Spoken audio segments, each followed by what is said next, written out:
जय हिंद। जो आप लोग यहाँ पर क्लास 10th में और 2024 में हिंदी का पेपर दोगे तो ये वीडियो आप लोगों के लिए बहुत ही ज़्यादा खास है। आज के इस वीडियो में आप लोगों को यहाँ पर हिंदी के जो यहाँ पर 40 महत्वपूर्ण एमसीक्यू बताने वाले हैं, मतलब बहुविकल्पी क्वेश्चन बताने वाले हैं। और इस वीडियो को जो आप लोग कंप्लीट देख लेते हैं तो आपके 20 नंबर बिल्कुल पक्के हो जाएंगे। 40 जो क्वेश्चन है बहुत ज़्यादा इंपॉर्टेंट है, इनमें से बहुत सारे क्वेश्चन आपके बोर्ड एग्जाम में पूछे जाएंगे। और कमेंट में बताना कि 20 में से आपको कितने राइट आंसर मालूम थे, बिना चीटिंग किए हुए कमेंट में ज़रूर बताना। तो ध्यान से वीडियो को देखना, बहुत ज़्यादा ये इंपॉर्टेंट सारे क्वेश्चन हैं। पहला यहाँ पर तितली उपन्यास है और ये भी बताऊंगा कि 20 जो एमसीक्यू पूछे जाएंगे उनमें से कौन कौन सी चीज़ें पूछी जाती है ये भी बताऊंगा। तो यहाँ पर तितली उपन्यास है, ये किसका है? जयशंकर प्रसाद का, कि प्रेमचंद की, जयनेंद्र कुमार की, यशपाल। तो इसका राइट आंसर यहाँ पर तितली हो जाएगा। ये किसका उपन्यास है? राइट आंसर यहाँ पर ए वाला हो जाएगा, जयशंकर प्रसाद का ये उपन्यास है। अगला यहाँ पर भारत दुर्दशा रचना है, किसकी? राम कुमार वर्मा की, भारतेंद्र हरिश्चंद्र की, भूषण की, राय कृष्ण दास की। तो देखिए जो भारत दुर्दशा ये किसकी रचना है? तो ये भारतेंद्र हरिश्चंद्र की है। ध्यान रखना, प्रेम माधुरी, भारत दुर्दशा, ये सारी भारतेंद्र हरिश्चंद्र की रचनाएं हैं।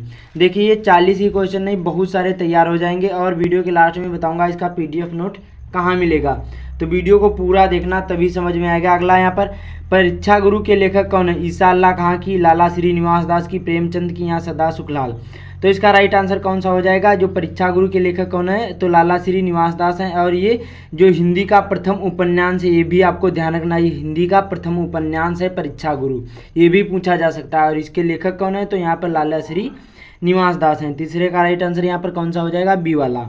अगला यहाँ पर शुक्ल युग की समय सीमा क्या है? ये भी बहुत ज़्यादा पूछा जाता है। तो 1919 यहाँ पर 1900 से यहाँ पर 1920 ईस्वी तक, यहाँ पर 1919 से 1938 ईस्वी तक की, 1925 से 1940 की, कोई नहीं। तो देखिए जो शुक्ल युग की समय सीमा कितनी होती है? तो यहाँ पर 1919 से 1938 ईस्वी तक। राइट आंसर यहाँ पर चौथे का बी वाला हो जाएगा। अगला है, बहुत सारे इंपॉर्टेंट सारे क्वेश्चन हैं। अगला यहाँ पर एकांकी सम्राट कहा जाता है, किसको? राम कुमार वर्मा को, कि सेठ गोविंद दास को, कि हरिकृष्ण प्रेमी को, कि मोहन राकेश को। तो एकांकी सम्राट किसे कहा जाता है? तो राम कुमार वर्मा को कहा जाता है। बहुत सिंपल सा है, बहुत ज़्यादा ये इंपॉर्टेंट क्वेश्चन है सगरे। अगला यहाँ पर 84 वैष्णव की वार्ता के लेखक कौन है?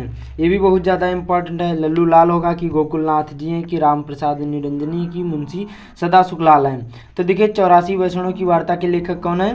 तो छठे का राइट आंसर यहाँ पर बी वाला हो जाएगा, गोकुलनाथ जी हैं। राइट आंसर बहुत ज़्यादा इंपॉर्टेंट है, पूछा जाएगा। अगला यहाँ पर उसने कहा था, जो उसने कहा था किस विधा की रचना है? उपन्यास है, कि यात्रा व्रत है, कि कहानी है, कि आलोचना है।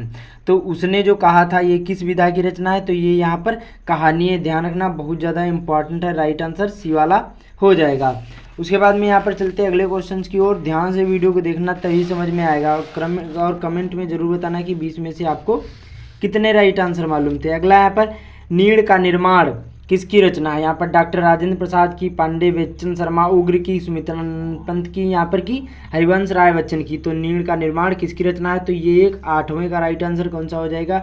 सुमित्रा नंदन पंत की है। राइट आंसर यहाँ पर ये वाला हो जाएगा, सी वाला हो जाएगा 8वें का। सॉरी यहाँ पर सी वाला नहीं, डी वाला होगा, हरिवंश राय बच्चन की आत्मकथा है। ध्यान रखना है, नीड़ का निर्माण फिर तो ध्यान रखना है, डी वाला इसका राइट आंसर होगा, सी वाला नहीं होगा।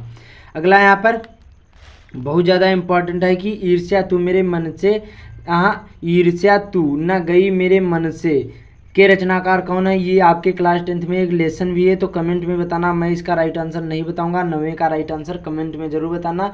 ईर्ष्या तू न गई मेरे मन से, ये आपके लेसन में भी एक है, तो कमेंट में बताना बिना चीटिंग किए। मैं इसका राइट आंसर नहीं बताऊंगा, कमेंट में जरूर बताना 90 का राइट आंसर कौन सा होगा। रामधारी सिंह दिनकर की, प्रताप नारायण मिश्र की, यहाँ पर आचार्य रामचंद्र शुक्ल की, जयशंकर प्रसाद। कमेंट में जरूर बताते चलना। अगला यहाँ पर बर्फ की गुड़िया के रचनाकार कौन है? तो पद्मलाल पुन्नालाल बख्शी हैं, कि यहाँ पर जयप्रकाश भारती की, रामधारी सिंह दिनकर हैं, कि आचार्य रामचंद्र शुक्ल। तो बर्फ की गुड़िया के रचनाकार कौन है? तो यहाँ 10वें का राइट आंसर बी वाला हो जाएगा, जयप्रकाश भारती जी हैं। राइट आंसर यहाँ पर बी वाला हो जाएगा। अगला यहाँ पर रामचंद्रिका के रचयिता कौन है? तुलसीदास हैं, केशवदास हैं, यहाँ पर की मैथिली शरण गुप्त हैं, कि यहाँ पर जयशंकर प्रसाद। तो रामचंद्रिका के रचयिता कौन से हो जाएंगे? तो ये केशवदास जी हो जाएंगे। ध्यान रखना, बहुत ज़्यादा ये इंपॉर्टेंट है।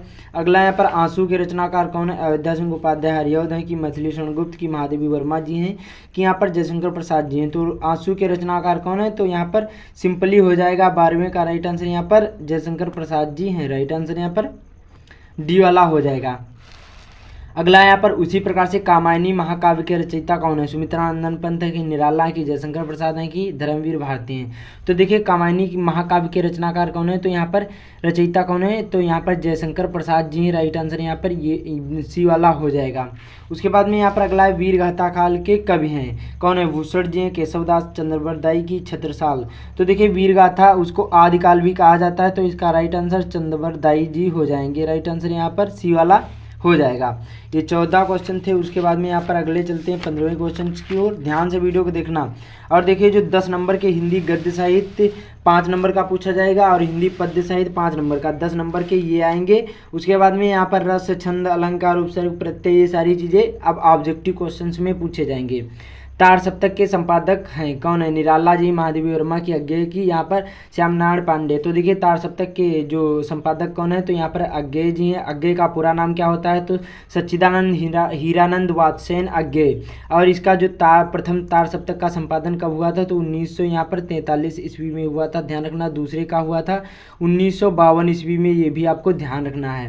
1943 ईस्वी में पहले तार सप्तक का संपादन हुआ था, ये भी आपको ध्यान रखना है। अगला यहाँ पर छायावाद के कवि कौन है? कुंवर नारायण की, जयशंकर प्रसाद की, यहाँ पर अज्ञेय की, माखनलाल चतुर्वेदी। तो बहुत सिंपल सा हो जाएगा। छायावाद के कवि कौन है, तो यहाँ पर जयशंकर प्रसाद जी हैं और यहाँ पर सुमित्रानंदन पंत भी हैं और महादेवी वर्मा भी हैं। और यहाँ पर देखिए यहाँ पर प्रसाद, पंत, निराला और महादेवी वर्मा 4 ये सर्वश्रेष्ठ कवि छायावाद युग के माने जाते हैं, ये भी आपको ध्यान रखना है। अगला यहाँ पर रीतिकाल का अन्य नाम कौन सा है? स्वर्ण काल होगा कि श्रृंगार काल होगा कि उद्भव काल होगा कि संक्रांति काल होगा? तो रीतिकाल का अन्य नाम कौन सा होगा? बहुत ज़्यादा ही इंपॉर्टेंट है, तो इसका हो जाएगा श्रृंगार काल, इसको कहा जाता है। ध्यान रखना है। जिस प्रकार से यहाँ पर वीर गाथा काल को किस अन्य नाम से जाना जाता है, मैंने पहले ही बताया था। यहाँ पर वीर गाथा काल को आदिकाल के भी नाम से जाना जाता है, ये भी आपको ध्यान रखना है। अगला यहाँ पर आधुनिक युग की समय सीमा यहाँ पर आधुनिक युग की मीरा है, कौन है? महादेवी वर्मा जी हैं कि सुभद्रा कुमारी चौहान है कि सुमित्रा यहाँ पर सिन्हा हो जाएंगी कि यहाँ कोई नहीं? तो देखिए महादेवी जो यहाँ पर वर्मा जी हैं, ये क्या है? आधुनिक युग की मीरा मानी जाती हैं। राइट आंसर ए वाला हो जाएगा। बहुत सिंपल सा है। उसी प्रकार से अगला है 20वां है, 19वां है। कला और बूढ़ा चांद के रचनाकार कौन से हो जाएंगे? जयशंकर प्रसाद जी, गिरजा कुमार माथुर जी हो जाएंगे कि हरिवंश राय बच्चन की, सुमित्रानंदन पंत? तो कला और बूढ़ा चांद के रचनाकार कौन हैं? तो ये भी बहुत ज़्यादा इंपॉर्टेंट है, तो ये सुमित्रानंदन पंत जी हैं। ध्यान रखना, ये बहुत ज़्यादा इंपॉर्टेंट क्वेश्चन है, सभी आप लोग जरूरी तैयार करके जाना। अगला यहाँ पर परशुराम की प्रतीक्षा के लेखक कौन है? ये भी बहुत ज़्यादा इंपॉर्टेंट। यहाँ पर अज्ञेय जी होंगे कि यहाँ पर दिनकर जी की, नागेंद्र की, यहाँ पर हजारी प्रसाद द्विवेदी। दिनकर का मतलब होता है रामधारी सिंह दिनकर, ठीक। और सच्चिदानंद हीरानंद वात्सेन अज्ञेय, इनका शॉर्ट फॉर्म है, ठीक है। तो यहाँ पर परशुराम की प्रतीक्षा के लेखक कौन है? तो यहाँ पर ये रामधारी सिंह दिनकर जी हो जाएंगे। राइट आंसर यहाँ पर बी वाला हो जाएगा। अब चलते हैं यहाँ पर रस, छंद, अलंकार। देखिए आपके बोर्ड एग्जाम में 2 ही रस हैं, हास्य रस और करुण रस, ये आपको ध्यान रखना है। इनकी मैंने परिभाषा सारी चीज़ें आप लोगों को बता दिया है। तो देखिए करुण रस का स्थायी भाव क्या होता है? तो यहाँ पर करुण रस का स्थायी भाव होता है शोक। ध्यान रखना है, ए वाला इसका राइट आंसर हो जाएगा। उसी प्रकार से अगला है पीपर, पात, सरिस, मंडोला में कौन सा अलंकार उपमा होगा? रूपक की, श्लेष की, उत्प्रेक्षा। तो देखिए जो पीपर, पात, सरिस, मंडोला, इसमें क्या है? एक वस्तु क्या है दूसरे वस्तु की समानता बताई गई है। एक वस्तु जैसे हो कोई दूसरे वस्तु की समानता बताई जाए, वहाँ पर क्या होता है? उपमा अलंकार होता है। तो राइट आंसर यहाँ पर ए वाला हो जाएगा। बहुत सिंपल से क्वेश्चंस हैं, लेकिन आपको ये तैयार करके जाना और कमेंट में ज़रूर बताना कि इनमें से आपको कितने मालूम थे। 23वां यहाँ पर क्या? चरण कमल बंधव हर्राई में कौन सा यहाँ पर अलंकार है? अनुप्रास, रूपक, यहाँ पर श्लेष की, उत्प्रेक्षा। देखिए चरण कमल बंधव हर्राई में कौन सा है? तो रूपक अलंकार है। इसमें क्या होता है? जहाँ पर उपमेय में उपमान का भेद रहित आरोप हो, वहाँ पर क्या होता है? यहाँ पर रूपक अलंकार होता है। ध्यान रखना। अगला यहाँ पर सोठा छंद के प्रथम और तृतीय चरण में कितनी मात्राएं होती हैं? ये भी बहुत सिंपल सा होता है। देखिए जो सोठा होता है ये दोहे का उल्टा होता है और इसके प्रथम और तृतीय चरण में 11 मात्राएं होती हैं तथा दूसरे और चौथे चरण में 13 मात्राएं होती हैं। मतलब ये दोहे का उल्टा हो जाएगा, विपरीत हो जाएगा। राइट आंसर यहाँ पर 11 हो जाएंगी प्रथम और तृतीय चरण। तो यहाँ पर राइट आंसर ए वाला हो जाएगा। अगला यहाँ पर शुभ और अशुभ में कौन सा समास है? शुभ और अशुभ में कौन सा समास है? जब इसका समास विग्रह करोगे या फिर योजक चिन्ह लगा हो या फिर जैसे हो कोई भी आ जाए, जैसे माता या पिता, इस प्रकार से, या माता और पिता हो, या फिर राजा रानी हो, राजा, अब यहाँ पर रानी हो, इस प्रकार से कोई दो शब्द हो तो समझ जाना वहाँ पर द्वंद्व समास हो जाएगा। और जिसमें चौराहा हो, सप्तऋषि हो, नवरत्न हो, उसमें क्या होता है, त्रिफला हो, जिसमें संख्यावाचक हो उसमें द्विगु समास होगा, जिसमें योजक चिन्ह लगा हो या फिर और का लोप हो समझ जाना द्वंद्व समास होगा। ठीक है, इसका राइट आंसर बी वाला हो जाएगा। अगला यहाँ पर रात का तत्सम होगा, क्या होगा, रात्रि होगा कि निशा होगा, दिन होगा कि कोई नहीं। तो देखिए रात का तत्सम रूप क्या होता है, बहुत सिंपल सा हो जाएगा। देखिए ये रात का पर्यायवाची निशा भी होता है तो ध्यान रखना, लेकिन रात्रि भी होता है, लेकिन इसमें तत्सम बताया गया है तो राइट आंसर यहाँ पर ए वाला हो जाएगा, रात्रि होगा। अगला यहाँ पर पत्थर का तत्सम रूप क्या होगा, देखिए पाथर, बहुत सारे लोग देहाती भाषा में इसको पाथर बोलते हैं, जैसे नहीं ओले पड़ते उसको कहते हैं पाथर गिरने लगे, तो वो पाथर नहीं होता है, ना ही शिला होता है। पत्थर का जो यहाँ पर तत्सम रूप क्या होगा, तो प्रस्तर होगा। ध्यान रखना, ये राइट आंसर सी वाला हो जाएगा 27वें का। अगला यहाँ पर बादल का पर्यायवाची होगा कौन सा, वारिद होगा कि नीरज होगा, पंकज की अंबुज। देखिए जिसमें आखिरी में द लगा हो समझ जाना बादल होगा, और जिसमें ज लगा हो समझ जाना उसमें कमल का फूल का पर्यायवाची होगा। तो ध्यान रखना है इसका यहाँ पर पर्यायवाची कौन सा होगा, ये होगा ए वाला इसका राइट आंसर। अगला यहाँ पर कमल का पर्यायवाची होगा तो यहाँ पर सिंपल सा हो जाएगा, ये पंकज हो जाएगा। बाकी ये सभी किसके, जलद, अम्बुद और ये सभी किसके हैं, ये बादल के पर्यायवाची हैं। उसके बाद में यहाँ पर अब चलते हैं अगले क्वेश्चंस की ओर। बहुत ज़्यादा ही इंपॉर्टेंट क्वेश्चन है कि क्या है यहाँ पर, सप्तऋषि में कौन सा समास है। तो देखिए आपके समास कौन कौन से हैं, तो आपके द्विगु और द्वंद्व, सॉरी यहाँ पर समास कौन कौन से हैं आपके यहाँ पर, तो हाँ सॉरी यहाँ पर देखिए द्विगु और द्वंद्व दो ही समास हैं, ध्यान रखना है, ये आपको ध्यान रखना है। तो सप्तऋषि में कौन सा समास हो जाएगा, तो यहाँ पर द्विगु समास हो जाएगा, राइट आंसर बी वाला हो जाएगा क्योंकि इसमें संख्यावाचक है। ठीक है, अगला उसी प्रकार से आकर्षण में कौन सा समास उपसर्ग होगा, इसमें उपसर्ग बताना है। तो देखिए उपसर्ग का मतलब होता है किसी शब्द के पहले जोड़ना है, तो ये पहले कौन शब्द जुड़ा है, यहाँ पर आ जुड़ा है, तो आ कौन से ऑप्शन में, सी वाले में, राइट आंसर यहाँ पर सी वाला हो जाएगा, बहुत सिंपल सा है। अगला उसी प्रकार से परिवार में कौन सा उपसर्ग होगा, तो देखिए परिवार मैंने बताया कि पहले किसी शब्द के पहले जुड़ना उसी को उपसर्ग बोलते हैं, तो परि इसमें जुड़ा है तो परिवार में परि होगा, राइट आंसर यहाँ पर ए वाला हो जाएगा।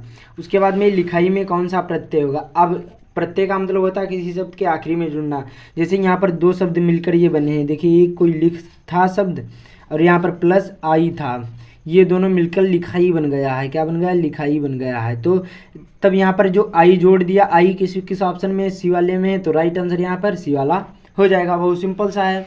अगला यहाँ पर प्रत्यय के कितने प्रकार के होते हैं, तो प्रत्यय दो प्रकार के होते हैं, ध्यान रखना, बी वाला इसका राइट आंसर हो जाएगा। अगला उसी प्रकार से प्रत्येका में कौन सी संधि है यहाँ पर, तो देखिए प्रत्येका में यहाँ पर यण संधि होगी और इसका जो संधि विच्छेद करोगे तो क्या होगा, प्रतिधन और यहाँ पर एक का हो जाएगा, क्या होगा, प्रतिधन एक का हो जाएगा, और इसमें यण संधि आपके क्लास 10th में एक ही संधि यण संधि। ठीक है, अगला यहाँ पर स्वागतम का संधि विच्छेद क्या होगा, तो देखिए संधि विग्रह क्या होगा, तो देखिए सुधन आगतम होता है, राइट आंसर यहाँ पर डी वाला हो जाएगा, बाकी ये भी नहीं, ये भी नहीं और ये भी नहीं है। अगला यहाँ पर उसी प्रकार से फल, और देखिए आपके जो संधि और यहाँ पर शब्द रूप और यहाँ पर ये सारी चीज़ें प्रत्यय समास ये सभी चीज़ें एमसीक्यू में ही पूछी जाएंगी, ये आपको ध्यान रखना। तो फल शब्द के चतुर्थ विभक्त एक वचन रूप लिखे, तो इसमें क्या होगा, कौन सा होगा, फल का शब्द चतुर्थी विभक्त और एक वचन आपको बताना है, तो इसका 37वें का राइट आंसर यहाँ पर कौन सा हो जाएगा, बी वाला होगा, फलाय होगा। चतुर्थी विभक्त एक वचन बता रहा तो फ्लाई ही होता है, तो यहाँ राइट आंसर बी वाला हो जाएगा। अगला है यहाँ पर बहुत इंपॉर्टेंट क्या है, यहाँ पर पठ धातु लकार मध्यम पुरुष एक वचन आपको बताना है, तो इसमें पठान हो जाएगा, राइट आंसर यहाँ पर सी वाला हो जाएगा। बाकी हंस धातु लट लकार उत्तम पुरुष एक वचन में रूप होगा, तो देखिए हंस क्या होता है, हसामह, क्या होता है, हसामह, इसमें क्या बता रहा है, लट लकार होगा, उत्तम पुरुष होगा और बहुवचन होगा, तो हसामह हो जाएगा। तो ये 39 क्वेश्चन से ये आपको तैयार कर लेना है, बाकी इसका पीडीएफ नोट अभी बताऊंगा कहाँ मिलेगा, और वीडियो जो यहाँ पर 40वां क्वेश्चन है ये कमेंट में और बताना कि आपका टारगेट कितना है 2024 बोर्ड एग्जाम में, आपका क्लास 10th में टारगेट कितना है, 95% या कम या ज़्यादा, जितना भी हो कमेंट में ज़रूर बताना। अब इसका PDF नोट चाहिए तो लिंक डिस्क्रिप्शन में मिल जाएगा टेलीग्राम का, वहाँ से ज्वाइन करिए और इसका PDF नोट प्राप्त कर लीजिए। बाकी चैनल पर पहली बार आए हैं, चैनल को सब्सक्राइब कर लेना। और जैसे आपको नहीं पता है कि बोर्ड एग्जाम में कॉपी कैसे लिखी जाती है हिंदी की, तो यहाँ पर वीडियो आ रहा होगा, क्लिक करके देख सकते हैं। बाकी आपको मॉडल पेपर का जो यहाँ पर वीडियो चाहिए तब कमेंट में बता देना, मैं आप लोगों को प्रोवाइड कर दूंगा। तो मिलते हैं।